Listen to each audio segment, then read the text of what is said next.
Alamin naman natin ang mga balita sa sports at entertainment kasama si Talia Javier.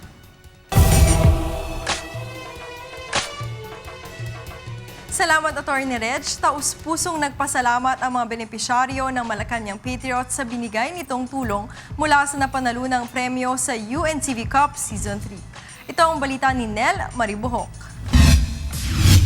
Karagdagang tulong para sa mga batang may cancer. Ito ang mensahe na ipinaabot ng direktor ng Philippine Children's Medical Center na si Dr. Julius Lecciones matapos tanggapin ang tseke na nagkakahalaga ng 800,000 piso mula sa Malacanang Patriots team mula sa premyo nito sa UNTV Cup Season 3. Isinagawa ang turnover sa simpleng seremonya kaninang umaga sa headquarters ng Presidential Security Group. At marami ang matutuwa, no? Mga magulang lalong-lalo na sa pag-asang bigay na ito kasi sa araw-araw na kanilang binubuno para lang ang kanilang anak gumaling. Talaga namang pagbalik ko ngayon at maibalita sa kanila ang malaking halagang natanggap para sa kanila ay alam kong isang pagdiriwang ang gagawin nila at pasasalamat sa Diyos na tayo'y pinagsama-sama sa isang hangarin nating makatulong sa kapwa. Ayon kay Lecciones, sa kasalukuyan nasa 700 batang may cancer na karamihan ay leukemia ang ginagamot sa kanilang ospital. Ayon sa direktor ng PCMC, 80% ng mga batang may cancer ay curable o magagamot naman kung ito ay maagapan at kung may sapat na salaping gagastusin. Umaabot sa ₱250,000 ang magagastos ng batang may cancer para sa 3 taong gamutan. Kaya lubos ang pasasalamat ng PCMC dahil malaking tulong ang perang ibinigay ng Malacanang Patriots. Napakalaking tulong itong aming natanggap ngayon kaya napakalaki ng pasasalamat namin sa UNTV at sa pamunuan nito. At siyempre yung paglalaro ng PSG sa pamumuno ni Lieutenant Commander Yamamoto.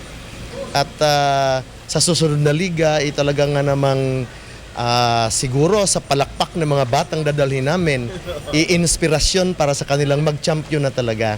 Ang bahagi naman ng premyo na 200,000 pesos ng Malacanang Patriots ay ipinambili ng medical equipment at ibang kagamitan para sa PSG Hospital. Gusto ko lang kasi re-emphasize yung pasasalamat ng PSG, particularly dahil sa mga nagawa niyong pagtulong sa amin. In one way or another, napakalaking bagay, sir. Si Colonel Caparas ang isa sa mga manager ng Malacanang Patriots at napansin niya ang kaibahan ng UNTV Cup sa ibang basketball league, partikular na ang mga booth na inilalagay ng iba't ibang ahensya ng pamahalaan upang pagsilbihan ng ating mga kababayan. And it's a great help, especially sa mga taong nagpapatronize nung league. Even maski siguro hindi nagpapatronize, they can come and they can avail of the services of the government. Na kung titignan mo, pumunta ka sa isang lugar, you have to travel all the way sa another lugar just to get the services of another agency. But there, parang one-stop shop. Sa ngalan po ni Kuya Daniel Rason at ang lagi naman naming katuwang sa mga ganitong gawain, ang Church of God International sa pamumuno ni Brother Eli Soriano. Kami ang mas natutuwa at sa ganitong mga paraan ng paglilingkod kami nakakabahagi sa pagtulong sa ating mga nangangailangan. Natanggap ng Malacanang Patriots ang 1 million pesos nang makuha ang ikalawang pwesto sa 3rd season ng UNTV Cup. Nauna nang inihayag ni UNTV BMPI CEO at Mr. Public Service Kuya Daniel Rason na asahan pa ang malalaking premyo na maipagkakaloob sa mga benepisyaryo ng mga koponan na kasali sa mga susunod na season ng UNTV Cup. Nel Maribuhok, UNTV News Worldwide.